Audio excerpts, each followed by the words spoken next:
Hey, shalom, guys. Shalom. Yes, welcome to the channel. Thanks for tuning in. If you're new here, welcome. If you know, or if you're a subscriber, you know that we're in the front seat this time. Yeah, usually we be back there in the back with our coconuts, but this time we're here in the front, and we just wanted to do a real quick video while we wait on our food here. Like I say, it's raining. It's very peaceful. We definitely love when it rains here because it's like very slow and quiet and it's not a lot going on. So yeah, but as we know, in this world it is a lot going on. So yeah, we just wanted to talk about some quick points, and yeah, hope you enjoy the video. Leaving the U.S. and they are coming to East Africa, be it Tanzania, Kenya, Uganda, Ethiopia. The folks are leaving America. Why do you think this is happening? Because I know like a lot of times black folks would leave America to go to Ghana, Nigeria, and mostly West Africa. So why are people looking at East Africa now? Yeah, I would say it's prophesied.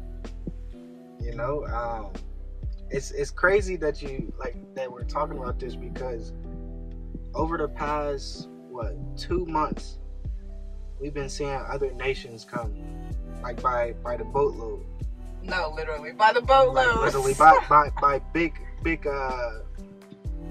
van loads. Like not like this. Not like our three seat van. I'm talking about 20 seat, 30 seat. They come out of the bus or van, and you know they taking the whole restaurant up. So it's really happening. I don't get how our people don't see it, but other people do, and they're running away from what's really coming. You know, because it's obvious. They tell you what's going to happen, and it seems like it's speeding up. It's speeding up quicker and quicker and quicker. You know, somebody get deleted one day, and then the next day they're telling you what's going to happen, and then our people just like, oh yeah, that's man, we just kind of go with the flow.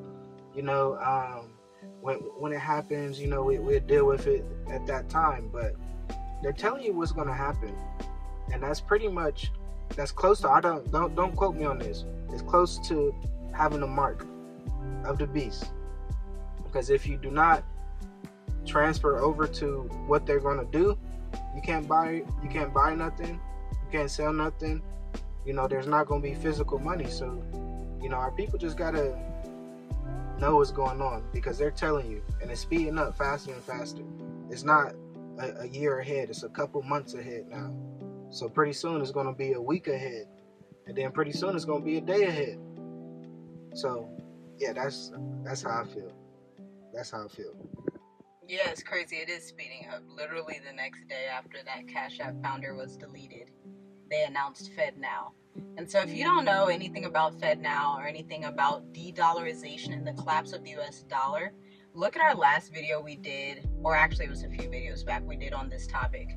But it, like he said, it's happening even quicker, and people not only in the Middle East now are choosing to trade in their own currencies, but Mexico has decided to trade in their currency with some of the people in the Middle East. And then we all know about BRICS and all of these things. So there's a lot happening in the world, and we would get like a few comments on our last video, and people were like, oh, the US dollar is never going to fail. What do you say to those people? So put it like that. I try to explain to a couple locals here that they don't understand this time period with the US dollar collapsing, because they're not used to making US dollar. But it's a lot of people that depends on the US dollar. There's a lot of countries that, you know, the US dollar is backed by oil, and so just say if all the countries that has oil depends on the US dollar. Just say she's not the US dollar, but I'm saying just say if it's US dollar over here and all the countries over here has the resources and stuff, but they need to get US dollar just to bring it back to trade. They're not doing that no more. They're not going over here to get the US dollar to bring it back. Going out their way. So the US dollar is just going to be over there while everything over here is is handling business, is trading amongst their currency. So the U.S. dollar definitely gonna lose value, but it's just gonna be over there. It's just gonna be right here, and nobody's really gonna be using it. Yeah. So it's not gonna disappear, but nobody's gonna be using it. So what's the point of it? Yeah, when you have the entire other side of the world that is using other currencies. So some are using the won, some are using like the Kuwait dollar, because you have a lot of countries in the Middle East who dominate the gas industry. And at the flick of a hand, when they decide, you know what, we don't want to trade in petrodollar anymore, the petrodollar is not petrodollar anymore. It's just dollar that has very minimal value. But the amazing thing about this for Africa, and I think it was the News Africa show that did a report on this, how abandoning the US dollar, it's mostly started in East Africa first with like Kenya and Tanzania, but abandoning the US dollar is preventing African countries from having all these sanctions, because America has been sanctioning the mess out of Africa for ever since America came on the scene, right? First it started obviously with the slave trade, colonization, doing all these things, but then slave trade and colonization weren't enough, so they were like, let's just put 100 million sanctions on each African country so that their currencies won't rise. And this is again why they deleted Gaddafi way back when, decades ago. So this moment in time is pivotal. Like, they were willing to delete people and get rid of people for what's happening now on the continent and throughout the world. But the reality is they can't delete everyone. They can't go across all these countries and just take everybody out for using their own currency. Exactly. So, man, hop on the boat while it's about to sell off, because like you said, it's a pivot. What's it like when I heard pivot? Like, just say for me, like football, right? A receiver will pivot. You know, it's kind of like a cut, and you go another way. But that's the place where you have to put your foot down and go the other way. What happens if you don't? I can't tell you what's going to happen. Only the Most High. Only the Most High can tell you. And I want to say that. Hasatan's telling you. Satan, he's telling you what's going to happen. Before it happens on Netflix. Like, for real, it's obvious, because he has to tell you what's going to happen. You just gotta, so that you can agree with it, so that you come in covenant. You can't come in covenant and agreement with something if you're not aware that it's happening, unless you see it on TV and it's subliminal and you're like, oh, it's happening. Yeah. But that's still you agreeing with it. Oh, it's happening. You wake up like, dang. Hopefully, I'm gonna try to tag that video, because that video was powerful. Because they, like, I remember in the video that you explained, he came back to the America, and the guys, he quoted, yeah, it happened right before us, and nobody really noticed it. Man. And I'm like, wow, that's deep. That's deep. So I know a lot of people, like us included, we have everyday lives. You know, we got to handle a lot of stuff every day, but you know, you have to really know what's going to happen. Like they telling you what's going to happen. You just got to buckle down and pivot. Yeah, seriously, take action. Faith without works is dead. Yeah, and trust, like, put all your trust and faith in the Most High, and he will work it out. He will work it out for you. And it's so interesting how, with all this going on, I don't know if you saw that, with everything that's going on, they recently announced that Tanzania now beat out Kenya for the highest GDP in Africa, and is like becoming an economic stronghold. And that's insane, because Tanzania is bordered by 7 different countries.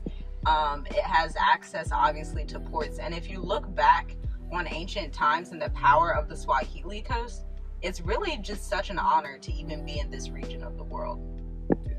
So y'all look into that. This is one of the reasons that African Americans are moving to East Africa.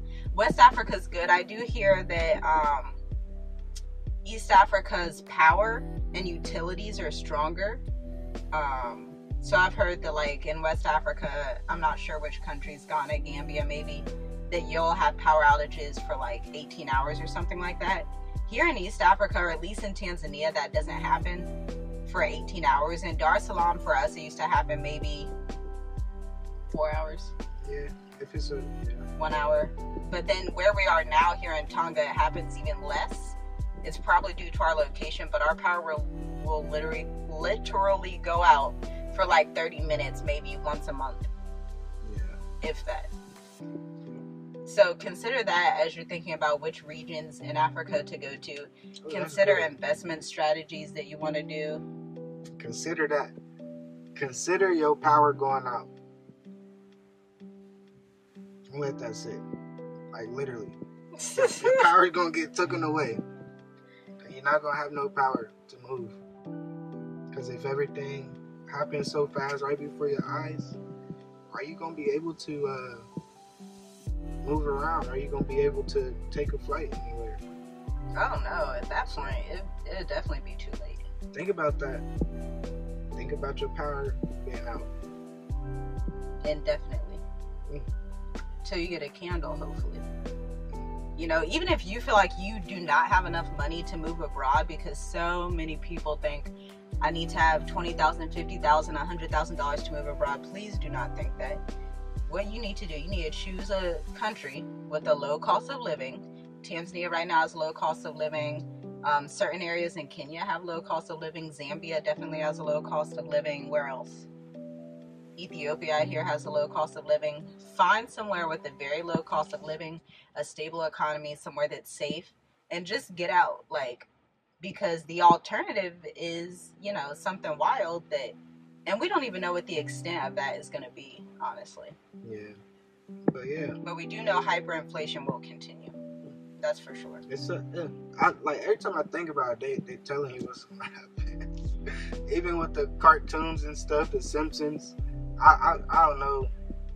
I don't know, but there's some stuff coming true, and it's right before your eyes. If you have the eyes to see it. So yes. Yeah. Be blessed. Invest in the continent. Have a skill.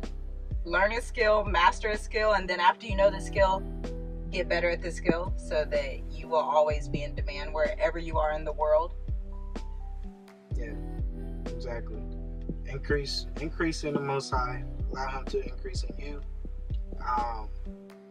And don't be fearful, because don't let that fear overtake you, because that's the time that I can see is kind of happening again. Like just right. 2 years, 3 years ago, it was like this. I can feel like the same thing. It's like you really got to meditate and say, hey, fear is not of the Most High. Fear is not of the Most High. Fear is not of the Most High. So don't let that fear even come near you. Of course it's going to come near you, but don't let it be in your head where you're meditating or freaking out about certain things. So that's my advice. Do not let that fear dwell inside you and paralyze you. Turn it into action. Turn it into wisdom. Exactly. Turn it into something that's going to help your family in the long run, especially if you got a lot of children. Yeah. So all praises, all honor, all glory to the Most High, Yahuwah, and His Son, Yahushua. Thanks for watching the video, guys. Share it with somebody that needs this message. Yes. We will see you in the next video. All right, shalom. Shalom.